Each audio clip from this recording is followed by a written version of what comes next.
और बुलेटिन की शुरुआत बड़ी खबर के साथ करते हुए जयपुर से ये बड़ी खबर है। राजस्थान में आज सरकारी डॉक्टर्स की हड़ताल शुरू हो चुकी है। राइट टू हेल्थ बिल के खिलाफ डॉक्टर्स लामबंद हो चले हैं। निजी डॉक्टर्स को सरकारी डॉक्टर्स का भी समर्थन मिला है। आज हड़ताल पर सेवारत चिकित्सक भी हैं। मेडिकल टीचर्स ने अगले 24 घंटों तक कार्य बहिष्कार कर दिया है और आज सभी डॉक्टर्स अवकाश पर हैं। प्रदेश भर के सेवारत चिकित्सक, रेसिडेंट डॉक्टर्स ने पिछले कई दिनों से कार्य बहिष्कार कर रखा है। बता दें कि पहले से ही निजी अस्पतालों के डॉक्टर्स हड़ताल पर हैं और इस बीच कुछ सरकारी चिकित्सक भी हड़ताल पर चले गए हैं। समझ सकते हैं, अंदाजा लगा सकते हैं कि अस्पतालों में क्या स्थिति होगी, मरीजों की क्या स्थिति होगी। तो मुख्यमंत्री अशोक गहलोत उधर लगातार डॉक्टर से हड़ताल खत्म करने की अपील कर रहे हैं, लेकिन डॉक्टर्स हैं कि सरकार का हुक्म मानने को तैयार नहीं है। राइट टू हेल्थ बिल को लेकर विरोध लगातार बढ़ता चला जा रहा है।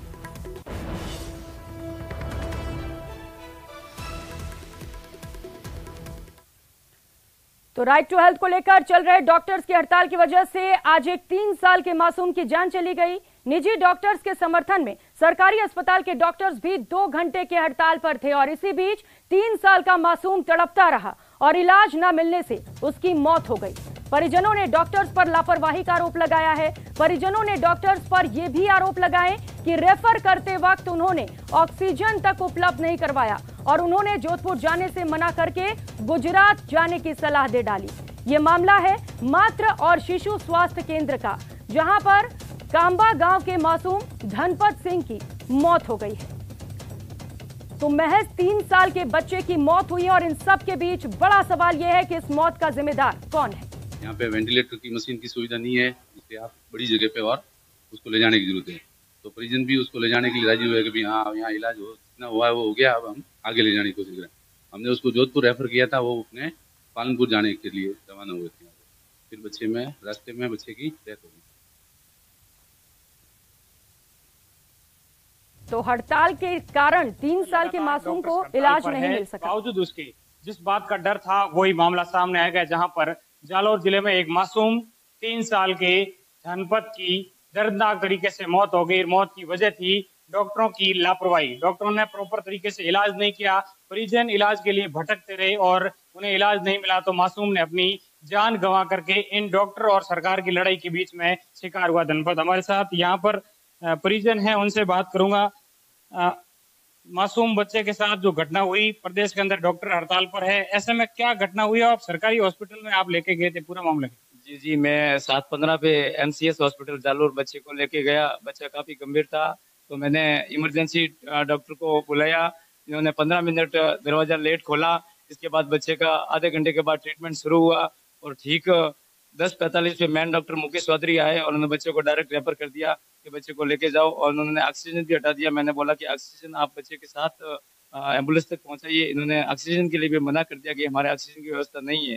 3 साल के बच्चे के साथ जो जालोर में घटना सामने आई, ऐसे में कहीं ना कहीं जो राजस्थान के सिस्टम पर बड़े सवाल या निशान खड़े होते हैं कि डॉक्टरों की हठधर्मिता और सरकार और डॉक्टरों के बीच चल रही रस्साकसी के खेल में प्रदेश के मासूम और जिस तरीके से मरीज है वो तड़प रहे हैं। उम्मीद करते हैं कि सरकार और डॉक्टरों के बीच सकारात्मक कोई परिणाम निकलेगा कि इस तरीके से मासूम धनपत जैसे बच्चे और सामने नहीं आए। श्याम बिश्नोई, न्यूज़ 18, जालोर।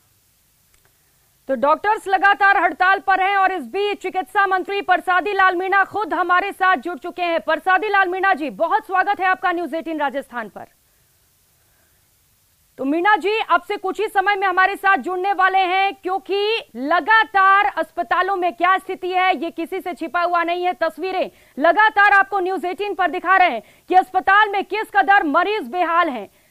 चारों तरफ डॉक्टर्स हड़ताल पर हैं और अब तो सरकारी अस्पताल के डॉक्टर्स भी हड़ताल पर उतर आए हैं। 24 घंटे का कार्य बहिष्कार किया जा रहा है। तस्वीरें आप देख पा रहे हैं, बड़ी संख्या में डॉक्टर्स सड़कों पर उतरे हुए हैं। लगातार उनकी ओर से सिर्फ एक मांग की जा रही है, नो टू RTH। लेकिन सरकार ये कह रही है कि ये बिल लोगों के फायदे के लिए है, जनता के लिए, और इसे किसी भी कीमत पर हम ला कर रहेंगे। लेकिन इन सब के बीच अब बड़ा सवाल यह है कि मरीजों का क्या होगा, क्योंकि आज एक 3 साल के मासूम की मौत हो गई है। महज 3 साल के बच्चे ने दम तोड़ दिया है। वजह यह रही कि उसे इलाज नहीं मिल सका, क्योंकि डॉक्टर्स हड़ताल पर थे। डॉक्टर जिन्हें धरती का भगवान कहा जाता है वो हड़ताल कर रहे हैं और इसके चलते स्वास्थ्य व्यवस्थाएं पूरी तरह से चरमराई हुई हैं। मरीजों पर आज का दिन बेहद भारी रहने वाला है, क्योंकि जहां पर निजी अस्पताल में डॉक्टर्स हड़ताल पर थे तो मरीज सरकारी अस्पताल में जाते थे, लेकिन आज का दिन भारी इसलिए हम कह रहे हैं क्योंकि आज कई सरकारी अस्पताल के डॉक्टर्स भी हड़ताल पर चले गए हैं। अब मरीजों को स्वास्थ्य की सुविधाएं कैसे मिलेंगी, कौन देगा, ये बड़ा सवाल है।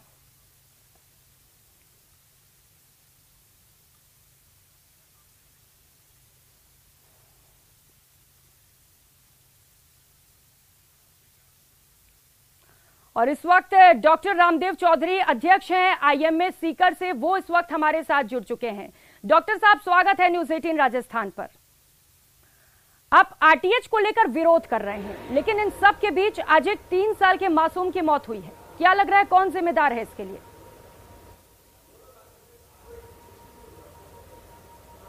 प्रियंका जी, सबसे पहली तो मेरी संवेदनाएं हैं उस परिवार के साथ में जिन्होंने अपना बच्चा खोया।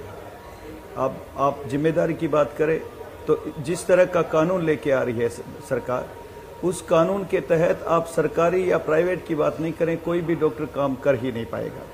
ये बिल का पहली बात तो नाम ही गलत है। राइट टू हेल्थ की बात आप सिर्फ तब कर पाएंगे जब आपकी बेसिक स्ट्रक्चर ठीक हो, जब आपका इंफ्रास्ट्रक्चर ठीक हो। इसका नाम अभी भी मैं कह रहा हूं, यदि इन लोगों ने पढ़ लिया होता, जिन्होंने पास किया है या पास करवाने की हिम्मत की है, मैं तो उनको कहता हूं एक बार बिल को पढ़ तो लेते। आप स्वास्थ्य की बात करते हो तो स्वास्थ्य के अंदर आप WHO को बार बार कोट करते हो। मैं WHO की डेफिनेशन ही बता देता हूं। Health is complete social, physical and mental wellbeing. आप जब इन तीनों चीजों की बात करते हो तो इसके अंदर शुद्ध पानी, शुद्ध हवा, शुद्ध खाना, अच्छी सड़कें और शेल्टर। आप हेल्थ की बात तभी कर पाएंगे जब इन 4-5 चीजों को ठीक कर पाएंगे। इस बिल का यदि नाम होता राइट टू इमरजेंसी ट्रीटमेंट तो अच्छा होता, उस पे बात भी होती, उस पे काम भी होता और पब्लिक को सेवाएं मिलती। आप इस बिल को एक बार पढ़वा देंगे, मेरी आपसे निवेदन है। इनके 10% लोग भी पढ़ लेंगे तो खुद ही कह पाएंगे कि इस बिल के तहत कोई काम कर ही नहीं पाएगा। लेकिन सरकार तो कह रही है कि जब हम ये बिल ला रहे थे तो डॉक्टर से बातचीत भी होती है और उनके जो भी पॉइंट्स थे उनको सुना गया था, उन्हें समझा गया था और इस बिल में इंक्लूड भी किया गया है। तो अब अचानक से ये विरोध क्यों?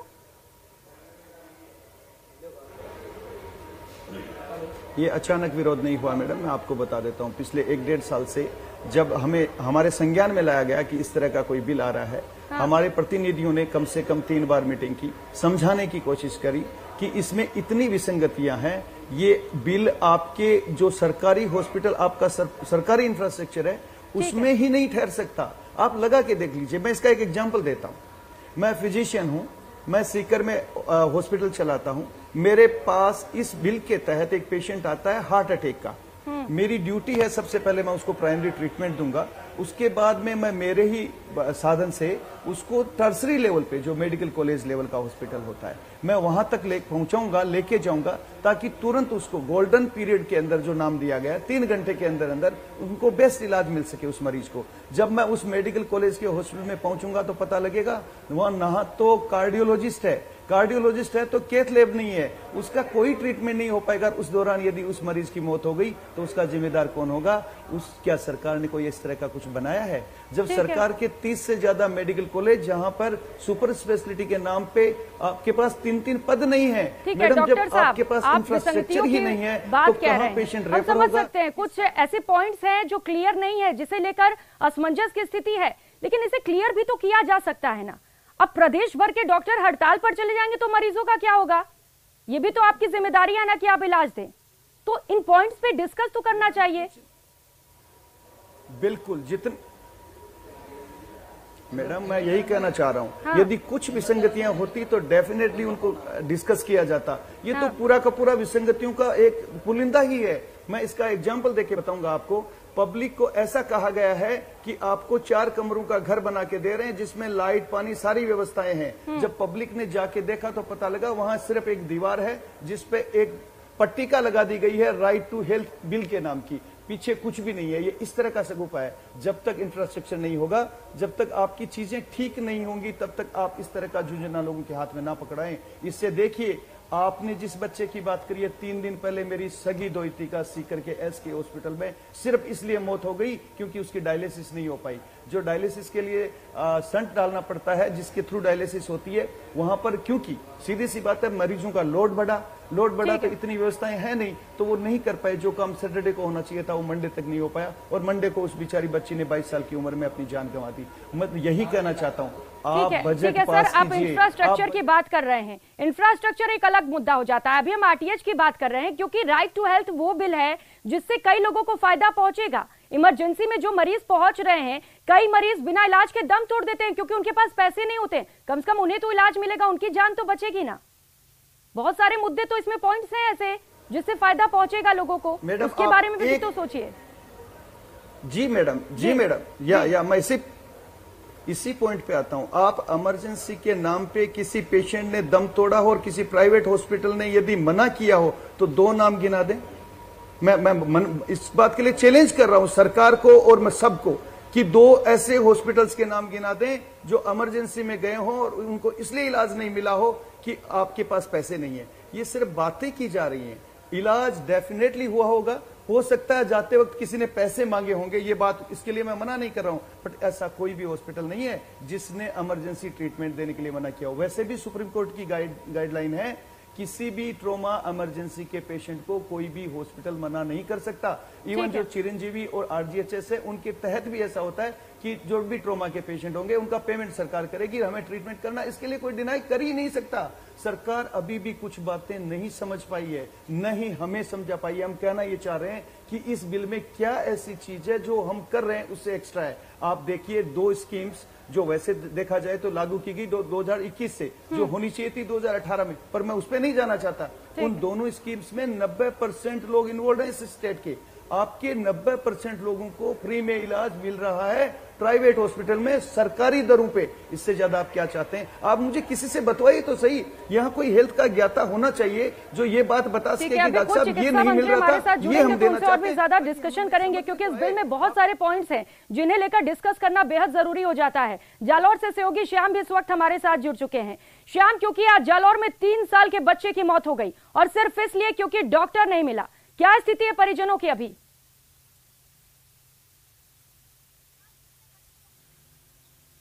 देखिए प्रियंका, निश्चित तौर से जो परिवार के साथ जो गुजर रही है वो सिर्फ परिवार ही महसूस कर सकता है, क्योंकि उनके घर से एक चिराग यानी कि 3 साल का मासूम बच्चा जो डॉक्टरों की लापरवाही कहे या फिर हड़ताल और सरकार के बीच जो रस्साकसी है उसका शिकार हो गया और उसे इलाज नहीं मिला। इसकी वजह से मासूम की मौत हो गई। डॉक्टरों का यह कहना है कि हमने इलाज किया था, लेकिन जिस तरीके से परिजनों ने साफ तौर से आरोप लगाया है कि उन्हें इलाज नहीं मिला, बार बार नर्सिंग कर्मचारियों से उन्हें इलाज करवाया और डॉक्टर आने के महज 2 मिनट के बाद में ही उन्हें रेफर कर दिया गया। रेफर करते वक्त उन्हें ऑक्सीजन तक उपलब्ध नहीं कराई। यानी कि इस तरीके के गंभीर आरोप है परिजनों ने न्यूज 18 के कैमरे पर लगाए हैं। ऐसे में बड़े सवाल खड़े होते हैं प्रियंका सिस्टम पर कि आखिर डॉक्टर व सरकारों के बीच जिस तरीके से हो रही ये जो हड़ताल का खामियाजा प्रदेश के मरीज भुगत रहे, जिसमें जालौर का मासूम धनपत जो 3 साल का मासूम बच्चा था, उसे कुछ भी गंभीर बीमारी नहीं थी, महज जुकाम जो खांसी नॉर्मल बीमारी थी। ट्रीटमेंट निजी अस्पतालों में लेके गए, वहां पर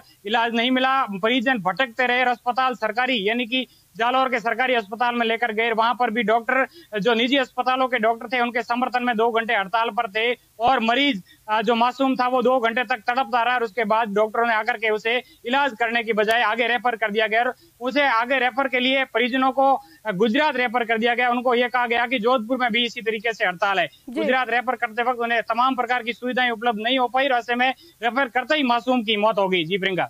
बिल्कुल श्याम, एक मासूम की मौत हो गई और इन सब के बीच बड़ा सवाल यह है कि अब जो परिजन रो रहे हैं उनके आंसुओं का जिम्मेदार आखिर कौन है? डॉक्टर साहब, आपने सुना किस कदर परिजन बेहाल हो गए, इधर उधर लेकर बच्चे को दौड़ रहे, डॉक्टर तक नहीं मिले। कुछ हल तो निकालना पड़ेगा ना, कुछ सोचा है आपने कैसे हल निकलेगा? क्योंकि आप लोग तो अड़ गए हैं नो टू RTH।